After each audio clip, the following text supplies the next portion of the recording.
Examinai-vos a vós mesmos, se permaneceis na fé. Provai-vos a vós mesmos. Ou não sabeis quanto a vós mesmos que Jesus Cristo está em vós, se não é que já estáis reprovados. 2 Coríntios 13, versículo 5. Eu tinha a intenção de lhes falar nesta manhã acerca do terceiro título dado ao nosso bendito Redentor no versículo que temos considerado nas duas vezes anteriores: maravilhoso, conselheiro, Deus forte. Mas devido a uma dor insuportável e a doença contínua, eu fui incapaz de reunir meus pensamentos e, portanto, sinto-me compelido a lhes falar sobre um tema que tem estado muitas vezes em meu coração e não raro em meus lábios, e em relação ao qual ouso dizer, tenho admoestado muitíssimo este público anteriormente. Vocês encontrarão o texto no 13º capítulo da segunda epístola aos Coríntios, no 5º verso: examinai-vos a vós mesmos, se permaneceis na fé, provai-vos a vós mesmos. Ou não sabeis quanto a vós mesmos que Jesus Cristo está em vós, se não é que já estáis reprovados? Um texto solene que não podemos pregar tão impressionantemente, ou sobre o qual tão frequentemente meditar. Os coríntios eram os críticos da era dos apóstolos. Eles tomaram para si o crédito por grande habilidade no aprendizado e na linguagem, e como a maioria dos homens que são sábios em seu próprio conceito, eles fizeram mau uso de sua sabedoria e do aprendizado. Eles começaram a criticar o apóstolo Paulo. Eles criticaram o seu estilo. Suas cartas, disseram eles, são graves e fortes, mas a presença do corpo é fraca e a palavra desprezível. 2 Coríntios 10, versículo 10. Não contentes com isso. Eles foram tão longe a ponto de negar seu apostolado, e pela primeira vez em sua vida o apóstolo Paulo viu-se obrigado a ser nécio em gloriar-me. Diz ele: vós me constrangestes. Eu devia ter sido louvado por vós, visto que em nada fui inferior aos mais excelentes apóstolos, ainda que nada sou. 2 Coríntios 12, versículo 11. O apóstolo escreveu 2 cartas a eles. Em ambas, ele é obrigado a repreendê-los, enquanto ele se defende. E quando ele tinha desarmado completamente seus adversários e tomado a espada de suas críticas de suas mãos, ele apontou-a para seus próprios peitos, dizendo: examinai-vos. Vocês disputaram contra minha doutrina. Examinai-vos, se vocês estão na fé. Vocês me fizeram provar o meu apostolado. Provai-vos. Usem os poderes que vocês tão injustamente exerceram sobre mim, por um pouco de tempo, sobre suas próprias pessoas. E agora, meus queridos amigos, a culpa dos coríntios é culpa dos tempos atuais. Não permitam que algum dentre vocês, enquanto saia da casa de Deus, diga ao seu próximo: como você gosta deste pregador? O que você achou do sermão desta manhã? É essa a pergunta que você deve perguntar assim que se ausenta da casa de Deus? Você vem aqui para julgar os servos de Deus? Eu sei que é apenas uma pequena coisa para nós, o ser julgado por algum juízo humano. O nosso julgamento é do Senhor nosso Deus, para o nosso próprio Mestre, e estamos de pé ou caímos. Mas, ó homens, vocês devem fazer uma pergunta mais proveitosa a vocês mesmos do que esta. Vocês devem dizer: não tem tal e tal discurso me atingido? Não está exatamente condizente com a minha condição? Foi esta uma repreensão que eu mereço? Uma palavra de repreensão ou de exortação? Deixe-me dar-vos a mim mesmo o que eu ouvi, e não me deixes julgar o pregador. pois ele é o mensageiro de Deus para minha alma. Eu vim aqui para ser julgado pela palavra de Deus, e não para eu mesmo julgar a palavra de Deus. Mas uma vez que existe em todos os nossos corações uma grande lentidão para o autoexame, vou expor a mim mesmo por alguns minutos esta manhã e sinceramente exortarei a todos a examinarmos a nós mesmos, se estamos na fé ou não. Primeiro, exporei o meu texto. Em segundo lugar, vou aplicá-lo. Em terceiro lugar, tentarei você a praticá-la aqui mesmo, neste local. Embora, na verdade, não precise de exposição, pois é muito simples, mas estudando-o e ponderando-o em nosso coração pode tornar-se mais profundamente afetado com seu apelo comovente. Examinai-vos. Quem não entende essa palavra, examinar, e ainda por algumas sugestões, vocês podem conhecer o seu significado mais perfeitamente. Examinar. Essa é uma ideia escolar.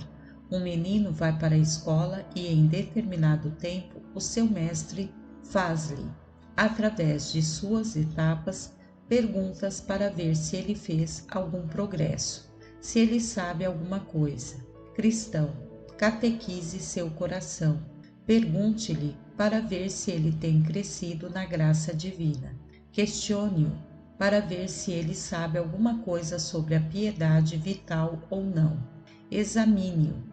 Submeta o seu coração a um exame severo, para saber o que ele sabe e o que não sabe pelo ensino do Espírito Santo. Mais uma vez, é uma ideia militar.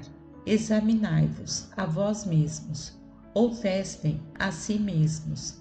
Vão até a classificação e arquivo de suas ações e examine todos os seus motivos, assim como o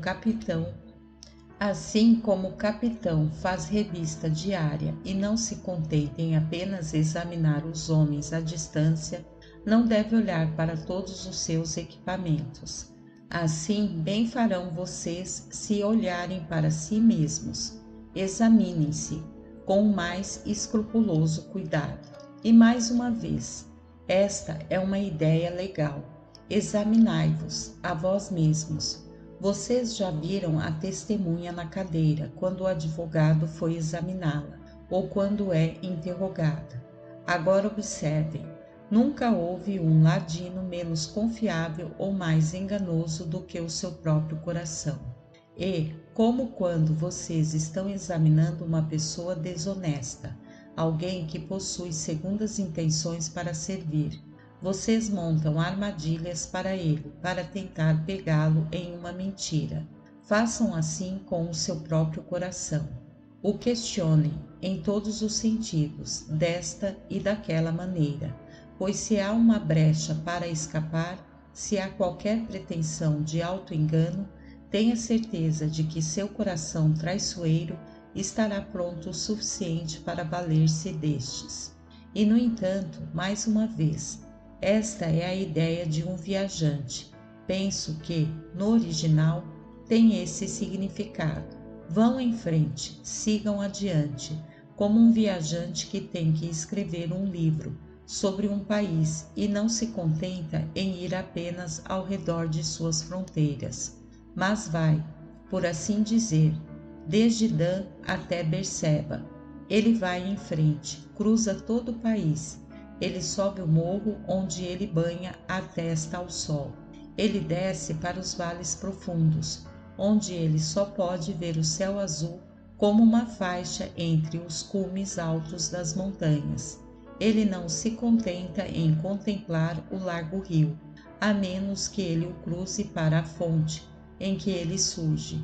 Ele não ficará satisfeito com a visualização dos produtos da superfície da terra, mas ele deve descobrir os minerais que se encontram dentro de suas profundezas.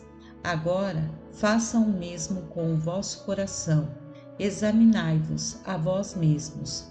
Vão em frente, atravessem vocês mesmos, desde o início ao fim, Não fiquem somente sobre as montanhas de seu caráter público, mas vão para os vales profundos de sua vida privada. Não se contentem em navegar no rio largo de suas ações exteriores, mas sigam de volta o córrego estreito, até que vocês descubram o seu motivo secreto. Olhem não somente para o que o seu desempenho é, para o produto do solo, mas cavem o seu coração e examinem o princípio vital. Examinai-vos. Esta é uma palavra muito grandiosa, uma palavra que precisa ser considerada. E eu temo que hajam muito poucos dentre nós que já chegaram até o peso desta exortação solene. Examinai-vos a vós mesmos. A outra palavra que vocês verão um pouco mais adiante, se gentilmente olharem para o texto. Provai-vos a vós mesmos. Isso significa mais do que o autoexame. Deixe-me tentar mostrar a diferença entre os dois. Um homem está prestes a comprar um cavalo. Ele o examina, ele o olha. Ele acha que, possivelmente, ele possa descobrir algum defeito e, portanto, ele cuidadosamente o examina. Mas depois que ele o tem examinado, se ele é um homem prudente, ele diz para a pessoa de quem ele está prestes a comprá-lo: devo testar este cavalo. Você vai me deixar tê-lo por uma semana, durante um mês ou por algum determinado momento, para que eu possa provar o animal antes que eu realmente invista nele? Vocês veem, há mais na prova do que no exame. Essa é uma palavra mais profunda e vai até a raiz e essência da questão. Eu vi ontem mesmo uma ilustração disso. Uma embarcação, antes que ela seja lançada ao mar, é examinada. Quando lançada, ela é cuidadosamente provada. E ainda antes que ela esteja autorizada a ir mar adentro, ela faz uma viagem experimental. Ela é testada e experimentada. E quando ela foi experimentada um pouco, e descobriu-se que ela obedecera ao leme, que os motores funcionam corretamente e que tudo está em ordem certa, ela sai em suas longas viagens. Agora, provai-vos a vós mesmos. Não apenas sentem-se em seu quarto e olhem para si mesmos, mas saiam para este mundo agitado e vejam que tipo de piedade vocês têm. Lembrem-se, muitos homens religiosos perceberão, examinando-se, que não suportarão a prova. Podemos sentar em casa e olhar para a nossa religião e dizer: bem, eu acho que ela suportará. É como estampas de algodão que você pode comprar em lojas diversas. São como cores tingidas e por isso elas são aparentes quando você olha para elas, mas elas não são laváveis quando você as leva para casa. Há muitos homens religiosos assim. É bom o suficiente para olharmos, e ele tem o justificado estampado nele. Mas quando ele sai para a vida diária real, as cores em breve começam a esmaecer, e o tal homem descobre que a coisa não era o que o levou a ser. Vocês sabem que na Bíblia temos um relato de certos homens muito tolos, que não iriam para uma grande ceia, mas tolos como eram. Houve um deles que disse: comprei 5 juntas de boi e vou experimentá-los. Lucas 14, versículo 19. Assim, ele teve a sabedoria mundana, pelo menos o suficiente para testar seus bois. Portanto, vocês devem testar-se. Tentem arar nos sulcos do dever. Vejam se vocês podem estar acostumados ao jugo da servidão do Evangelho.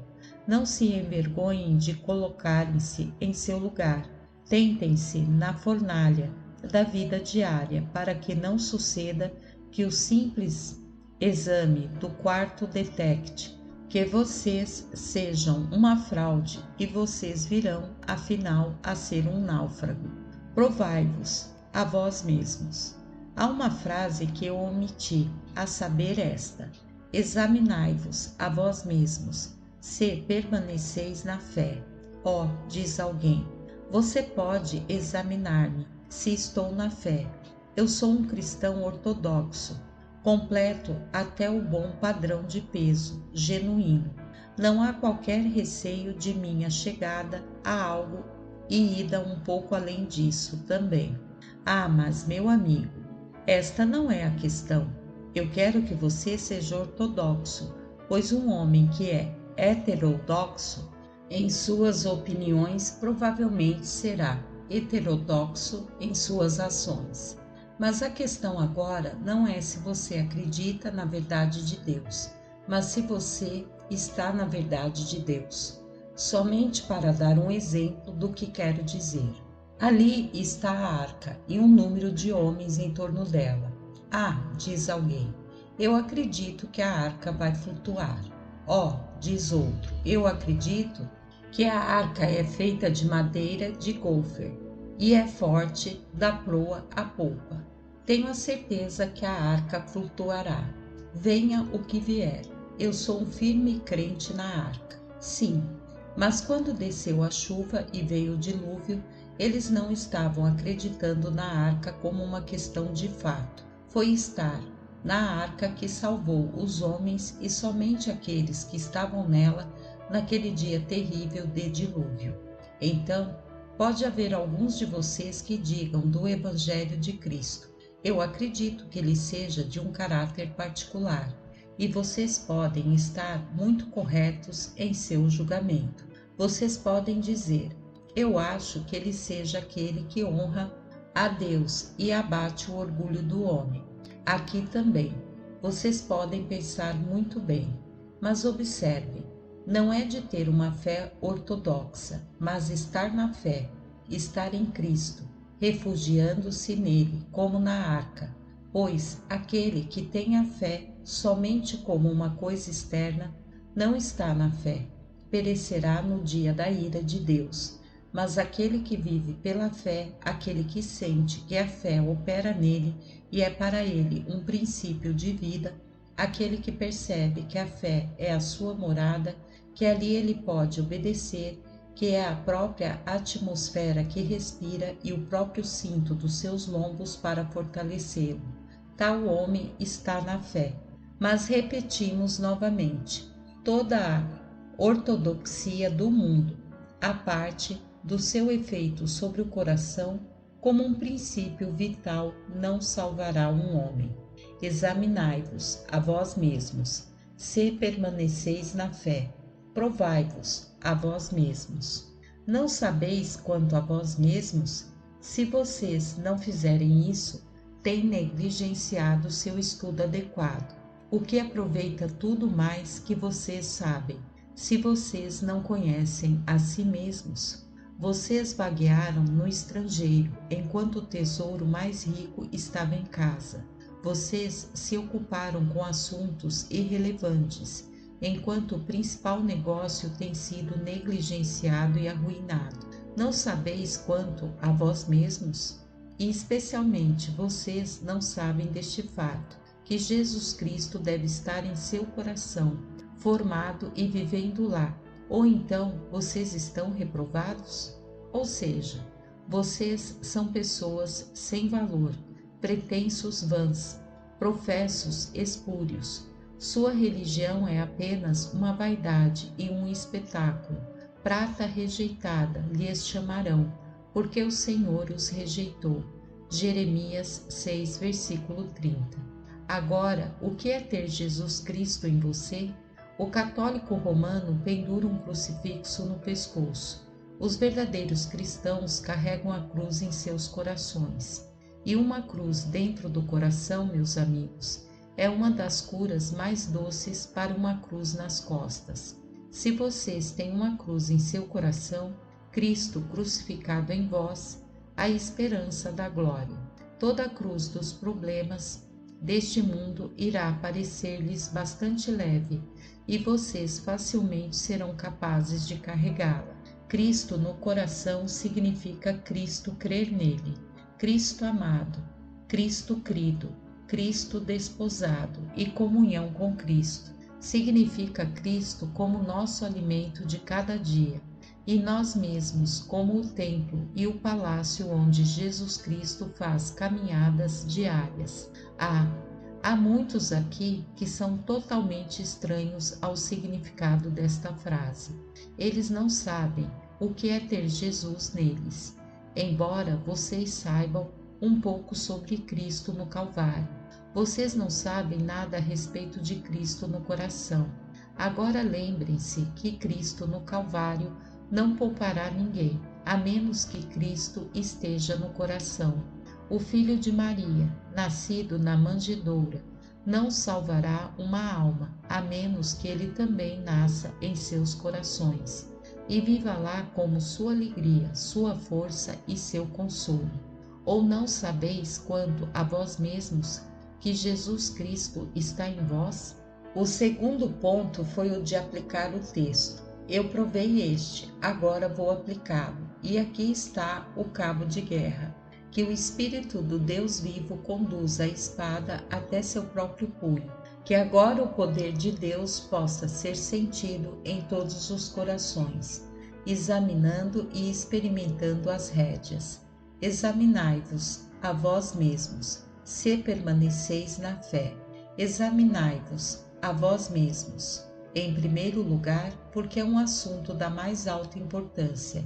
Pequenos comerciantes podem levar cobres ao balcão, sem muito exame, mas quando se trata de ouro, eles manusearão bem, pois eles não podem se dar ao luxo de perderem a melhor parte de seus pequenos ganhos. E ao se tratar de uma nota de 5 pesos de libra, há uma ansiedade segurando-a até a janela para ver se a marca d'água está lá e se tudo está certo, pois pode ser a ruína para o homem se ele perdesse uma soma tão grande.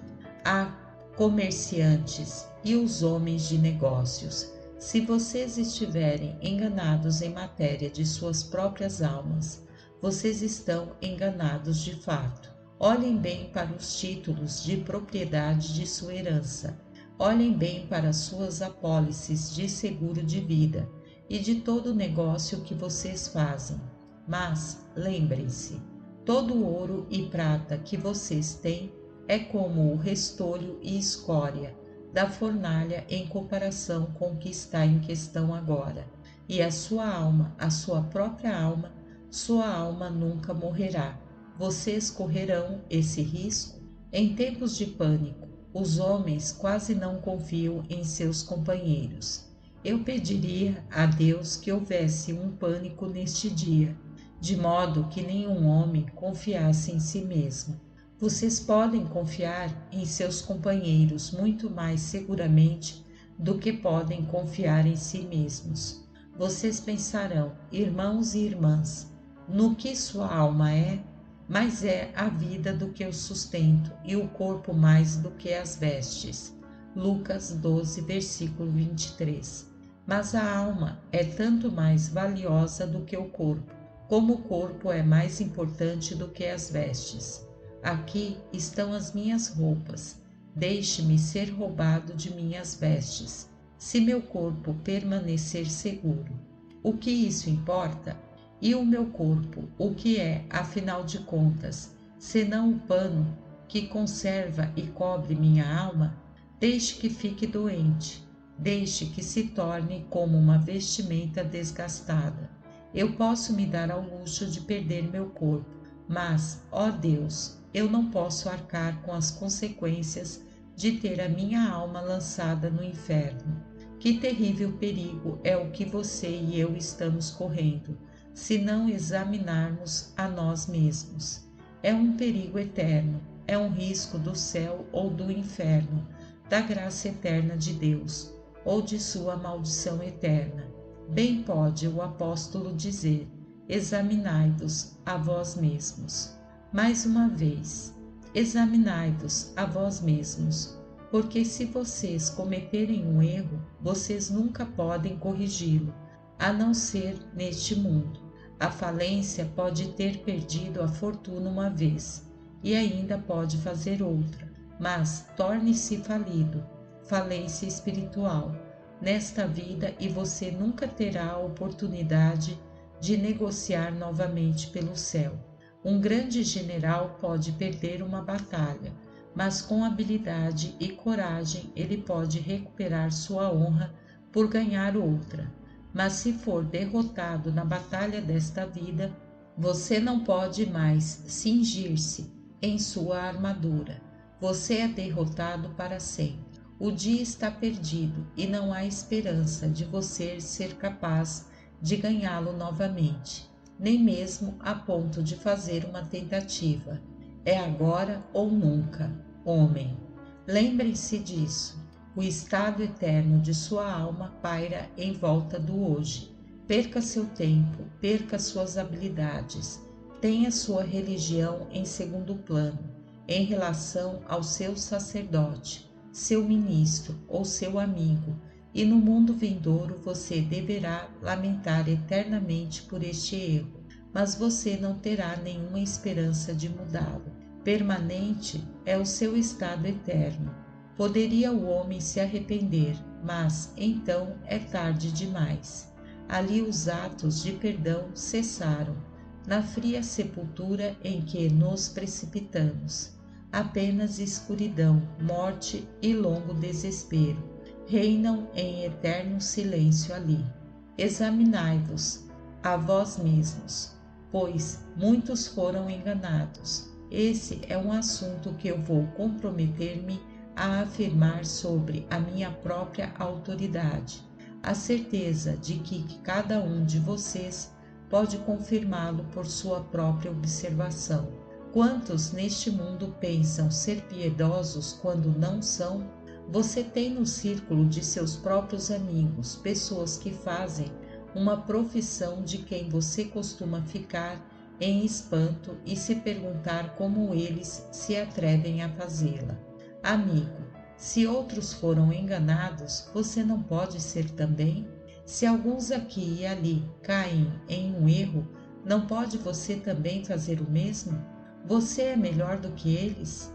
Não, de maneira nenhuma. Você também pode estar enganado. Acho que vejo as rochas em que muitas almas foram perdidas, as rochas da presunção e o canto da sereia da autoconfiança as atrai para aquelas rochas. Pare, navegador, pare. Eu lhe imploro, façam com que os nossos branqueados acolá vos mantenham afastados. Muitos foram perdidos, muitos estão perdidos e agora estão lamentando na presente hora sua ruína eterna. A sua perda deve ser atribuída a nada mais do que a isso, que eles nunca examinaram para saberem se estavam na fé. E aqui, deixe-me apelar para cada pessoa agora presente. Não me diga que você é um membro antigo da igreja.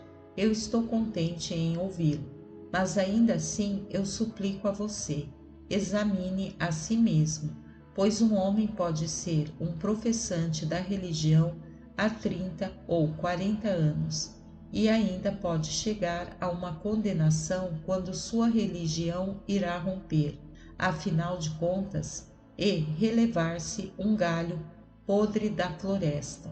Não me diga que você é um diácono. Você pode ser, e ainda assim você pode estar terrivelmente enganado. Sim, e não me sussurre que você é um ministro. Meus irmãos no ministério, podemos deixar de lado nossas togas para usar cintos de chamas no inferno. Podemos partir de nosso púlpito, tendo pregado aos outros o que nunca soubemos nós mesmos e tendo que nos juntarmos aos lamentos de almas eternas que ajudamos a enganar. Que Deus nos salve de uma tal desgraça como essa. Mas o homem não deve cruzar os braços e dizer: eu não preciso examinar a mim mesmo. Não há um homem aqui ou em qualquer lugar que não tenha um bom motivo para examinar e provar a si mesmo hoje. Além disso, examinai-vos a vós mesmos, porque Deus irá examiná-los. Na mão de Deus está a escala e a balança. Vocês não devem ser levados ao céu pelo que vocês professam ser, mas vocês devem ser pesados, todos vocês colocados na balança.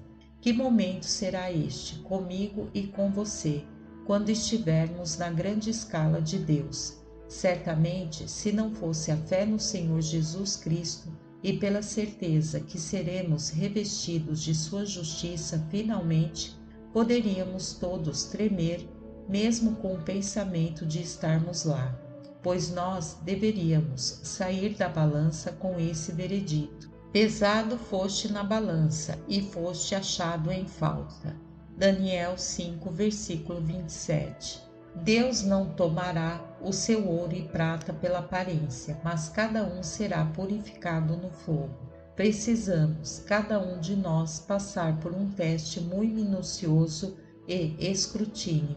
Amados, se o nosso coração nos condena, quanto mais Deus nos condenará.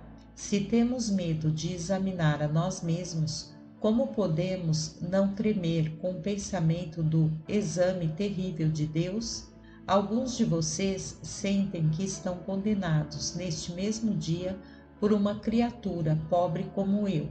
Quanto mais, então, vocês devem ser condenados quando Deus, revestido de trovão, convocar vocês e todos os seus companheiros para o infalível juízo final? Que Deus nos ajude agora a examinarmos a nós mesmos. Eu ainda tenho mais um motivo para apresentar.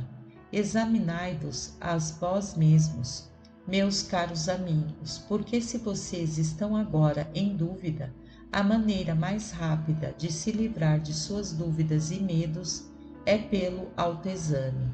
Acredito que muitas pessoas estão sempre duvidando de sua condição eterna, porque não examinam a si mesmas.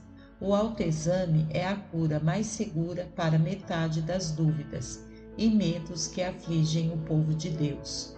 Olhem para o capitão lá longe. Ele está em seu navio e ele diz aos marinheiros: você deve navegar muito cautelosa e cuidadosamente e estar em sua sentinela. Para lhes dizer a verdade, eu não sei onde estou. Eu não sei exatamente a minha latitude e longitude, e pode haver rochas muito próximas à frente, e em breve poderemos ter o navio quebrado.